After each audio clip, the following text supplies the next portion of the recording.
Gaafiin keenya guyyaa har'aa inni jalqabaa fannoo qaama irratti yookiin immoo niqqisaatii kan jedhamu jechuudha. Tolfachuun ni danda'ama gaafii jedhu yookiin immoo sirriidha gaafii jedhudha.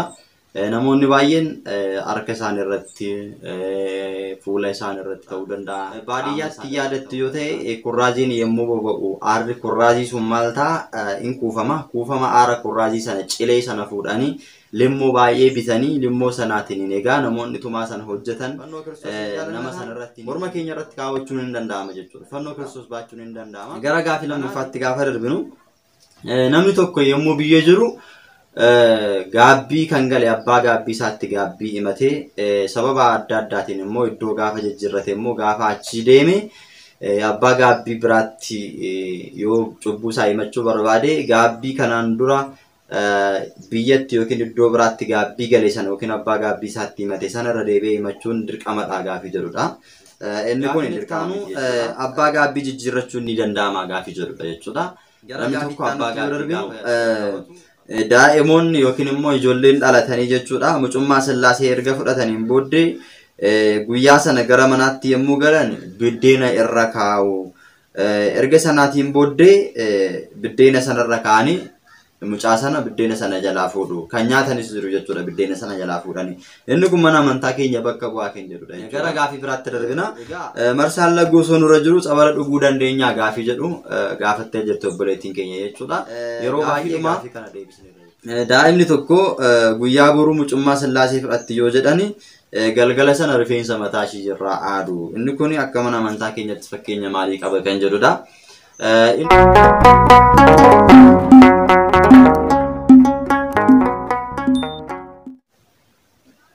Maqaa Abbaa kan Ilmaa kan Hafuura Qulqulluu Waaqa tokkotti ni amanna. Ameen. Kabajamtootaaf jaalatamtoota maatiiwwan Waaqayyoo kasiin jaalatu Waaqayyoos kan jaallattan hundumti keessan nagaa Waaqayyoo akkam jirtu akkam yeroo kana geessani. Ameen. Waaqayyo gooftaan keenya hunduma keenya faana ta'e yeroo kanaan kan nugee maqaa Waaqayyoo kan galateeffame haa ta'u.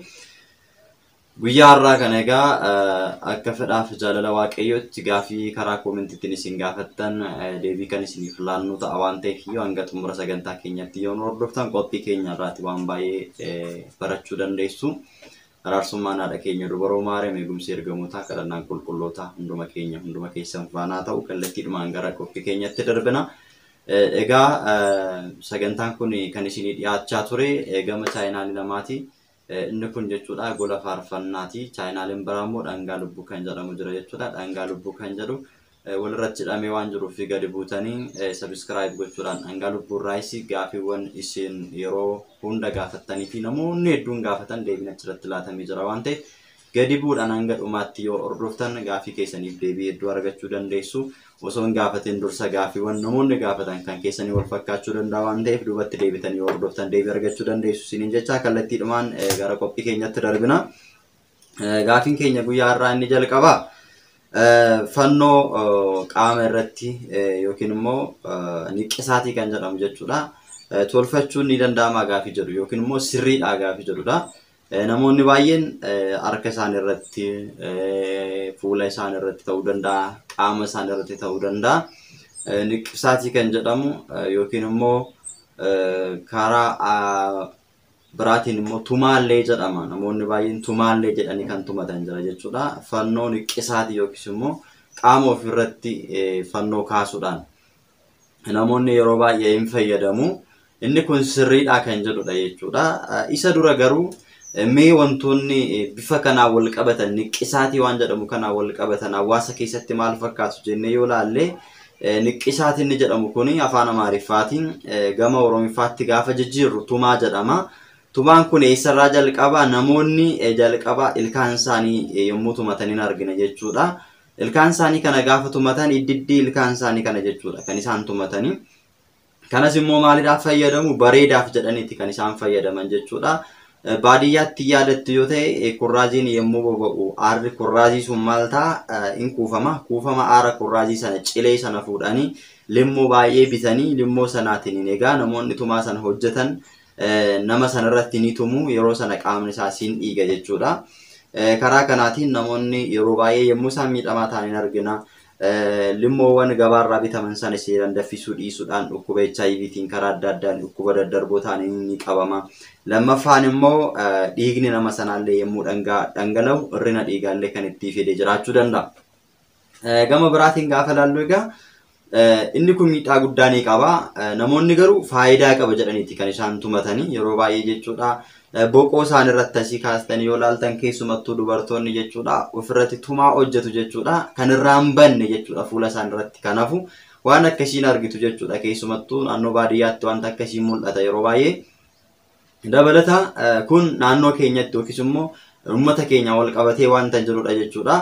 Kana keessa garuu maaltu jira kan jedhu beekuun barbaachisaadha. Harki diinaa keessa jiraachuu danda'a. Maaliif dhiigni yeroo hunda diinni yeroo hunda maal gochuu barbaada? Dhiiga dhuguu barbaada. Dhiiga dhuguu waan barbaaduuf kallattii kanaan fayyadamee namoonni akka dhiigni isaanii dhangala'u bareedaaf jedhanii dhiiga isaanii akka isaan dhangalaasan gama sanaan illee seenee jireenya isaanii jeequu akka danda'udha jechuudha kan nu hubachiisu. Gama addunyaatti immoo darbinu. Gama addunyaatti yoo darbine atileetota hedduu ta'uu danda'u, taphattoota kubbaa miilaa ta'uu danda'u, fiigdota ta'uu danda'u.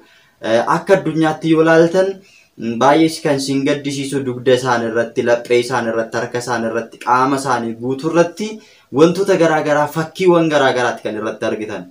Baay'ee isaanii yoo laaltan fakkiin jawweellee kan isaan irratti ka'ee jiru hin jira hin argitu bineensota adda addaa. Bakka waan garaagaraa qaama isaan irratti tumsiisanii niqqisaatii kan jedhamu kana yommuu isaan fayyadaman ni argitu jechuudha. Kun egaa maal wajjin kan wal qabatedha? Hafuura diinaa wajjin kan wal qabate. Jawween ofumaa isaayyuu diina akka ta'e. Hafuurichi maaliidhaan fakkeeffama? Mul'ata Yohaannis boqonnaa 12 lakkoofsa 12 irraa kaastanii gaafa dubbistan yaa warra samiiwwan keessa jirtanii gammada yaa lafa yaa galaana garuu isiniif wayyoo jawwichi hafuurichi seexanni gara biyya lafaatti darbatameera. Kanaaf namoonni garuu isa kana fuudhanii qaama isaanii wajjin wal simsiisanii qaama isaanii keessatti yennaa tumaa kana tuman jawwee innaa ofirratti kaasan ni argina jechuudha. Kun egaa guutumaa guututti maaliif of kennuudha? Diinaaf of kennuudha jechuudha. Diinaaf of kennuudha. Egaa immoo gara mana amantaa keenyatti gaafa dhufnu immoo gabaabsinee gaafa laallu gama mana amantaa keenyatiin immoo qaama isaan irratti harka isaan irratti laphee isaaniitti iddoo garaagaraatti fannoo yeroo isaan tumatan ni argina jechuudha. Fakkii fannoo innaa ofirratti tuman jechuudha. Kuni ta'iitii jaalala fannoodhaaf qabaniif ta'uu danda'a namoonni kan akkas godhan. Inni kun akkuma jirutti ta'ee garuu nuti of eeggannoo kan goonu achi keessa gaafa nuti faayidaadhaaf goonu waan faayidaa qabu kamiyyuu miidhaa hin qabu. Miidhaa hin qaba jechuudha. Kanaafuu miidhaan isaa maa inni? Miidhaa isaati moo faayidaa isaatu caala kan jedhu beekuun barbaachisaadha. Kiristoos kan nuun jedhe fannoo namni na jaallatu yoo jiraate namni na duukaa bu'uu barbaadu yoo jiraate fannoo isaa ofirra kaatee na duukaa bu'u jedhee wangeela Maatewos boqonnaa 10 lakkoofsa 24 irratti dubbateera. Ofirra kaawwanne akka buunudha. Isa duukaa akka buunudha. Fannoon isaa isa dhiigni Kiristoos irratti dhangala'e.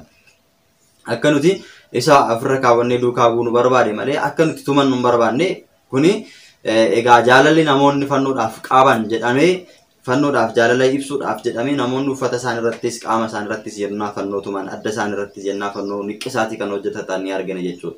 Akkuma faayidaa qabu immoo miidhaan isaa maalinni yoo jenne islaammaa akkuma kaasne kana jechuudha. Yennaa fannoo sana ofirratti kaasan qaama isaanii keessaa dhiigni yaa'a. Karaa sanaan dhiiga yaa'u sanaatiin diinni akka galfachuu danda'a. Jaalala fannoodhaaf jennee immoo karaa sanaatiin miidhamuu hin jira. Agaanintiin gaba sanaatiin seenuu hin danda'a. Akkuma jalqaba jawwee qaama isaan irratti tumanii agaaninti karaa sanaan seenu siniin jedhe kana jechuudha. Booddee immoo waan sun baduu kan hin dandeenyedha jechuudha. Milikkita ta'ee gubaa ta'ee kan irra taa'udha jechuudha. Kanaafuu wantoota akkasirraa osoo of eegne baay'ee gaariidha jechuudha. Amantaan keenya lapheedhaan osoo ta'e fannoo Kiristoos jaalachuun keenya lapheedhaan akkasuma fannoo Kiristoos ni jaalanne yoo ta'e morma keenya irratti baannee deemuu wanti nu daangeessu hin jiru jechuudha. Jaalala fannoo Kiristoosiif qabnuuf jecha fannoo sana Kiristoos sana hidhachuu wanti nu daangeessu hin jiru jechuudha. Akkuma kana akkuma argitan kana fannoo Kiristoos hin jaalannataan morma keenya irratti kaawwachuun hin danda'ama jechuudha. Fannoo Kiristoos baachuun hin danda'ama. Kanaaf hin gorfamu waan akkana jechuudha yeroo baay'ee hin gorfamu. Gama sanaatiin diinni seenee waan baay'ee hojjechuu danda'a waan ta'eef wantoota akka sanarraas of eegdanii baay'ee gaariidha yaada jedhudha. Gara gaafii lammaffaatti gaafa darbinu namni tokko yommuu biyya jiru gaabbii kan gale abbaa gaabbii isaatti gaabbii himatee sababa adda addaatiin immoo iddoo gaafa jijjiirrate immoo gaafa achi deeme abbaa gaabbii biraatti yoo cubbuu isaa himachuu barbaade gaabbii kanaan dura biyyatti yookiin iddoo biraatti gaabbii gale sana yookiin abbaa gaabbii isaatti himate sana irra deebi'ee himachuun dirqamadha gaafii jedhudha. Inni kun dirqama miti jechuudha. Hin barbaachisu. Maaliif namni suni gaabbii isaa sana himateera. gaabbii isaa sana himateera, cubbuu waa'ee akki sana himateera, lubatti himateera. Lubni sun qannoonaa kenneefira, ammana sagadi, ammana kadhadhu, ammana tsoome jedhee erga qannoonaa kenneefi yookiin achi keessatti immoo asiraatti bakuraatii hiyyeessaaf ammana baasu yookiin mana amantaadhaaf shaamaa bitii galchi jechuu danda'a. Lubni sun jechuudha akkaataa namtichi cubbuu hojjete irratti hundaa'ee kana ni laataaf jechuudha. Namni suni qannoonaa isaaf kenname sana, sagada isaaf kenname sana, tsooma isaaf kenname sana seeraan raawwateera taanaan abbaa gaabbii isaatti immoo deebi'ee cubbuun kee siif haa haqamu naan jedhaa jedhee abbaan gaabbii isaa cubbuu isaa sanaaf akka isarraa haqamuuf akka isaaf dhiifamuuf Waaqayyo irraa dhiifama isaaf gaafatee kadhannaa isaaf godhee Waaqayyo cubbuu kee irraa si haa hiiku si haa qulqulleessu jedhee erga eebbisee qulqulleesseen booddee deebi'ee himachuun hin barbaachisu jechuudha. Yoo kana godheera ta'e jechuudha. Yoo kana godheera ta'e akka abbaan gaabbii isaa kennetti waan hundumayyuu raawwateera taanaan irra deebi'ee himachuun hin barbaachisu. Garuu gaabbii isaaf laatame sana abbaa gaabbii isaatti qofa himatee qannoonaa isaaf laatame sana osoo hin raawwatiin osoo hojiitti niikiin afeera yoo ta'e ammas cubbuudha jechuudha. Cubbuu sanarraa qulqullaa'uun dirqama ta'a jechuudha. Gama biraatiin immoo lammaffaa cubbuu kanaan dura himate sana yakka kanaan dura himatee abbaa gaabbii isaatti kana balleesseera kana yakkeera kanaafiyyuu gaabbii naaf kennaa jedhee abbaa gaabbii isaatti qannoonaa himate sana ammas irra deebi'ee raawwateera yoo ta'e ammas irra deebi'ee hojjeteera yoo ta'e namni kun maal ta'uu qaba? Gaabbii galuu qaba jechuudha. Ammas irra deebiidhaan abbaa gaabbii isaa amma wajjin walitti dhufe kanattis deebi'ee cubbuu isaa kana himachuun dirqama ta'a jechuudha. Kanaafi wantoota kanaatiin irra deebi'ee himachuu danda'a. Garuu gaabbii isaaf laatame sana qannoonaa isaaf laatame sana yakka kanaan dura hojjete sana waan qannoonaa isaaf laatame sana seeraan raawwatee sagadee tsoomee waan abbaan gaabbii isaa isaan jedhe sana hunduma raawwateera taanaan cubbuun keessiif haa dhiifamu jedhee abbaan gaabbii isaa kadhannaa isaaf taasisee cubbuu hojjete sanitti immoo deebi'ee lammaffaa hin deebine taanaan cubbuu ergasii hojjete himata malee isa kanaan dura himatee irraa qulqullaa'ee himachuun hin barbaachisu. Kana gidduutti sirriitti wanta nama dubbadhe kana addaan baafachuun dirqama ta'a jechuudha. Gara gaafii itti aanutti darbina jechuudha. Gaafiin itti aanu abbaa gaabbii jijjiirrachuun ni danda'ama gaafii jedhudha jechuudha. Namni tokko abbaa gaabbii gaafa qabatu abbaa gaabbii sababiin inni qabatuufis gooftaan keenya Yesuus Kiristoos maal jedhe deemaatii mataa keessan lubatti of agarsiisaa of qorachiisaa nuun jedheera jechuudha. Namni gaafa dhukkubsate mana yaalaa deemee akkuma of qorachiisu dooktorii dhukkuba isaa irraa fayyuudhaafis immoo mallattoolee dhukkuba isaa akkuma itti himatu dooktoriinis qoricha akkuma isaaf kennu lubbuu keenyaafis immoo fayyina nu barbaachisa jechuudha. Nutis immoo gara dooktorii kan ta'e gara abbaa gaabbii keenyatti deemnee cubbuu keenya itti himachuun barbaachisaadha jechuudha. Mallattoolee hojii cubbuu keenyaa yookiin immoo cubbuu raawwanne sana kana raawwadheera jennee itti himanna jechuudha. Dooktoriin maal si godhaa eessa si dhukkubaa nuun jedha gaafa mana yaalaa deemne. Abbaan gaabbiin keenyas immoo gaafa isa bira deemnee maal nuun jedha maal raawwatte maal balleessitee nuun jedha jechuudha. Inni sun dooktorii fooniiti inni kun dooktorii lubbuuti jechuudha. Garaagarummaan isaanii kana lachuu garuu dooktorii. Maalifi dooktoriin inni foonii dhukkuban nu dhukkubu sana bakka dhukkubu sana erga itti himneen booddee qoricha nu barbaachisu sana nu ajaja marfee sana nu waraana marfee sun erga nu kenname qoricha sanaan fayyuu dandeenya jechuudha kan foon keenya. Abbaan lubbuu keenyaas immoo jechuudha abbaan gaabbii keenyaas immoo lubbuu keenyaaf kan ta'u qoricha nu kenna jechuudha. Maal raawwattee maal balleessitee gaafa nuun jedhu badii keenya itti himna yakka keenya gaafa itti himne yakka keenya sanaaf immoo qoricha nuuf ta'uudhaaf malu nu ajajaa jechuudha. Ammana tsoomii ammana sagadi ammana kadhadhu mana amantaadhaaf asirratti bakuraatii baasii hiyyeessa gargaarii kanaatiin cubbuun kee sirraa dhiifamuu danda'a sirraatii haqamuu danda'a jedhee qoricha nu ajaja jechuudha. Qoricha dooktoriin mana qulqullummaa waaqayyoo lubni nu ajaje sana yoo sirnaan fayyadamne yoo akka inni nuun jedhetti raawwanne cubbuun keenya nurraa haqama. Hin raawwanne taanaan immoo nurraa haqamuu hin danda'u jechuudha. Akkuma biyya lafaarratti dooktoriin qoricha nu ajaje seera yoo fudhanne marfeen nu kenne kiniin inni nu kenne sana seera yoo fudhanne akkuma dhukkuba keenya irraa fayyinu fudhachuu baannan immoo akkuma dhukkubni keenya nutti deebu akkuma sana jechuudha. Nutis abbaan gaabbii keenya cubbuu keenya irraa akka haqamnuuf yaadee gaabbii nu kenne qannoonaa nuuf kenne sana seera yoo raawwanne cubbuu keenya irraatii hin haqamnaa dhiifama nuuf taasisa jechuudha. Waaqayyoon dhiifama cubbuu argachuu dandeenya. Garuu akkuma nama kaasee gaabbii keenya qofaa itti mannee itti madheera kanaan booddee rakkoon hin jiru jennee sagadatti hin laafna yoo ta'e waan abbaan gaabbiin keenya nuuf kenne sana laphee qulqulluudhaan akka nurraa haquu danda'u hin amanne taanaan nurraa haqamuu hin danda'u jechuudha. Kanaafuu laphee qulqulluudhaan amannee waaqayyoon dhiifama nuuf gochuu danda'a jennee amannee cubbuu keenyaaf waan yakkine sanaaf boo'ichaan bu'aa waaqayyo irraa dhiifama gaafachaa kadhannaa keenya sagada keenya itti fufuun dirqama ta'a jechuudha. Isa kanaafidha abbaa gaabbii kan barbaachiseef jechuudha. Kan isin lafarratti hiitan samiirratti dhamaa ta'u kan isin lafarratti hiitan immoo samiirratti siikamaa ta'u jedhee waaqayyo gooftaan keenya waadaa isaanii galeera jechuudha. waadaan isaanii kun immoo hanga bara baraatti ni hojjeta jechuudha. Kan isin lafarratti hiitan jechuun maalinni diina nurraa hidhu, cubbuu nurraa hidhu jechuudha. Cubbuu nurraa hiiku. Kan isin hiiktan jechuun immoo dhala namaa cubbuu jalaa hiiku jechuudha. Dhalli namaa cubbuu jalaa akka ba'uuf, hidhaa cubbuu irraa akka hiikamuuf maal godhu? Cubbuu isaanitti deebi'anis immoo akka yakka hin raawwanneef ni gorsu jechuudha. Kanaafiyyuu ajaja kana akka raawwannuufidha, akka qulqulloofnuufidha abbaan gaabbii kan nu barbaachise. Gooftaan keenyas ajaja kana kan laate kanaafidha jechuudha. Kanaaf abbaa gaabbii hin qabanna sababa kanaan jechuudha. Abbaa gaabbii keenya wajjin akkaataa kanaan ni jirra jechuudha. Namni tokko immoo abbaa gaabbii isaa jijjiirrachuu kan danda'u maalirra yoo ta'edha kan jedhu immoo yoo ilaalle abbaa gaabbii ofii jijjiiruun kan danda'amu tokkoffaan fageenya akka malee yoo ta'e jechuudha. Fageenyi kan nu daangessu yoo ta'e, wal arginee gaabbii keenya itti himachuu hin dandeenye yoo ta'e, biyya jirru keessaati godaannee biyya biraatti fageenyaan bilbilaanis wal arguu hin dandeenyu, qaamaanis wal arguu hin dandeenyu yoo ta'e, fageenyi nu daangessi irra taanaan abbaa gaabbii iddoo nutti dhiyoo jirutti qabachuun dirqama ta'a jechuudha. Fakkeenyaaf abbaa gaabbii hin qabanna jechuudha. Abbaa gaabbii qabannu kanammoo gaafa abbaa gaabbii jijjiirrannu immoo abbaa gaabbii keenya isaan duraa sana sababii wal arguu hin dandeenyeef, sababii fageenyarraa kan ka'eef egaati kanaan booddee wajjin jireenya ilmummaa mucummaa akkaataa kanaan itti fufuu hin dandeenyu waan ta'eef iyyuu maalluu godhi jennee gaafachuu qabna. Abbaa gaabbii biraan qabadhaa naaf eeyyami jennee gaafachuun ni barbaachisa jechuudha. Lammaffaan abbaa gaabbii jijjiirrachuu kan dandeenyu abbaan gaabbii keenya sun akkaataa manni amantaa keenya ajajutti, akkaataa wangeellee ajajutti yoo nu faana turuu baatan. Fakkeenyaaf abbaan gaabbii keenya gaafa nuti cubbuu keenya itti himannu, cubbuu keenya itti himannu sun rakkoo hin qabu kun yakka hin jedhamu jedhee yakka keenya kan ta'e sana fuula Waaqayyoo fuulduratti yakka raawwanne sana rakkoo hin qabu jedhee akka nuti cubbuu hojjennuuf kan nu jajjabeessu yoo ta'e, abbooliin tokko tokko wangeelli osoo isaaniif hin galin callisanii mofannoo qabatanii kan deeman jiru. Gama biraatiinis immoo luba mana kiristaanaa fakkaataniis immoo manaafiqoonni taaddisoo kan ta'an keessa isaanii cubbuun rakkoo hin qabu, tsoomuun ciisuun rakkoo hin qabu kan jedha waan jiraniif abbaa gaabbii akka sana jijjiirrachuun barbaachisaa ta'a jechuudha.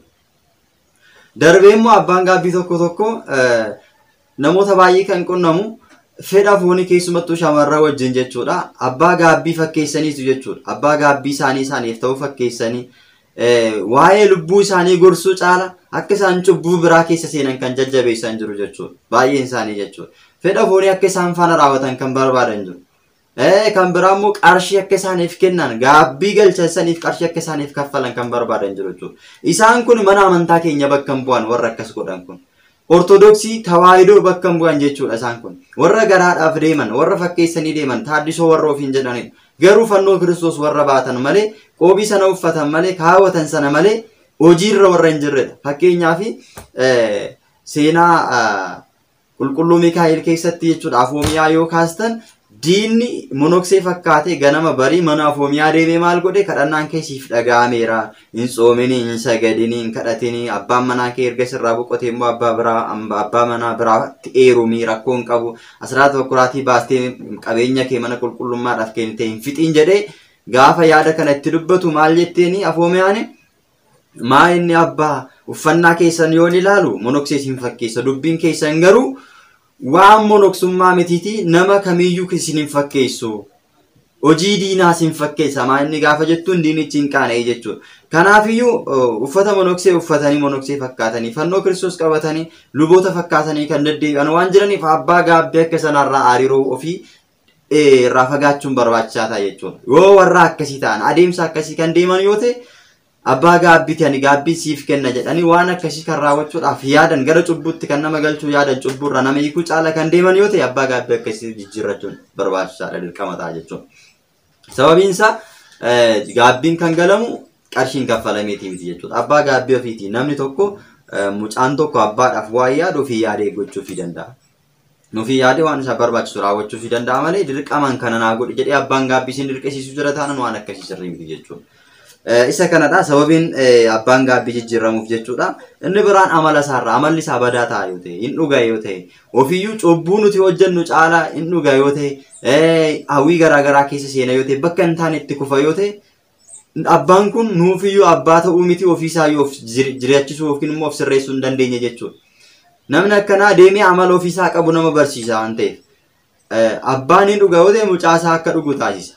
Kanaaf amala ofiisaatii barsiisa waan ta'eefiyyuu abbaa gaarii kan taane karaa qajeelarra kan deeman wangeela dhugaa kana amananii deeman. Ijoollee isaanii cubburraa akka deeban yeroo hunda kan gorsan. Isaan kana faana duukaa bu'uudha malee abbaa gaabbii warra jedhaman callisanii warra fannoo qabatan duukaa bu'uun nurra hin jiraatu jechuudha. Keessumatti yeroo ammaa kana maal godhu gama tiyaansi jedhamuun kostineetii warri jedhaman yookiin immoo guruuppoonni jiru jechuudha. Afurri hamaan fayyadamuudhaan karaa adda addaatiin as teessee mi'a tokko bituudhaan achiin afurri hamaan mi'a sana faana caannamee dhufuudhaan jireenya namaa kan balleessu rakkoon qabu kun miidhaan qabu jedhanii abbaan gaabbiin isaanii ijoollee gara sanatti kan geessan kan jajjabeessan achiin immoo maallaqa kan irraa fudhatan abbaa gaabbii akkasii baay'ee isaaniitu jiru jechuudha. Wantoota akka sanaarraatii fagaachuun of eeguun barbaachisaa ta'a jechuudha. Sababoota kanarraatii kan kee abbaa gaabbii jijjiirrachuun hin danda'ama jechuudha. Kanaan ala garuu jijjiirrachuun hin danda'amu. Abbaan gaabbii sun sirriidha taanaan wangeela qixaan beekanii isin barsiisu isin gorsu taanaan karaa jireenyatti akka isin deebitan isin taasisu taanaan cubbuu keessan keessaa baatanii akka isin waaqayyo wajjin walitti araaramtan waaqayyo wajjin akka isin jiraattan kan godhan yoo ta'e abbaa gaabbii akka sanaa wajjin itti fufuu dandeessu jechuudha. Dirqamas immoo abbaan gaabbii keenya yeroo hunda nu hordofuu qaba yeroo hunda nu gaafachuu qaba jettanii yaaduun qabdan. Isaanis namadha waan ta'eef jireenya foonii jireenya maatii isaanii gaggeessuu danda'u isinis gaafachuu danda'u isin irra jiraata. Waqtii tsoomni dhufutti tsoomii keessatti gaabbii galuun barbaadeera abbaa koo jettanii gaafachuun barbaachisaadha. Gaafii isin dhibe gaafachuun waan isiniif hin galle gaafachuun barbaachisaadha jechuudha. Akkaataa kanaatiin kanarraa kan ka'e abbaa gaabbii jijjiiruun hin danda'ama.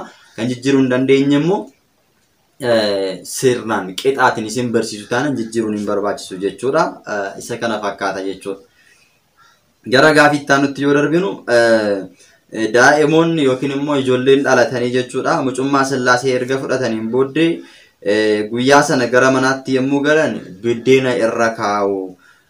Erga sanaatiin booddee biddeena sanarra kaa'anii mucaa sana biddeena sana jalaa fuudhu. Kan nyaatanis jiru jechuudha biddeena sana jalaa fuudhanii. Inni kun mana amantaa keenya bakka bu'aa kan jedhudha jechuudha.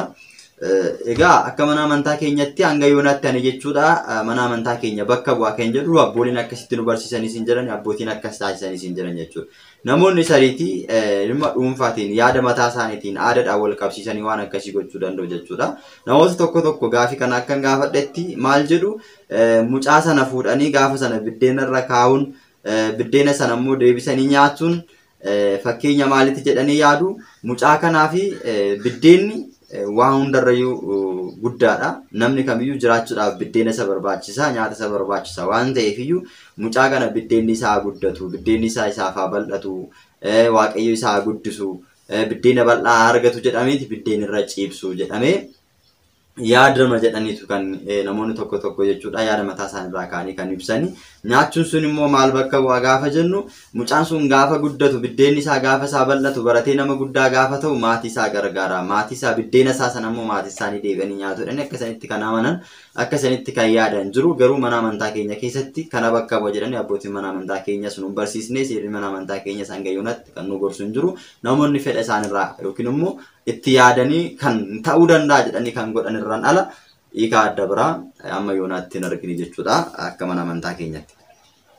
Gara gaafii biraatti darbina. Marsaan Laggoo osoo nurra jiru tsabala dhuguu dandeenya gaafii jedhu gaafattee jirtu obboleettiin keenya jechuudha.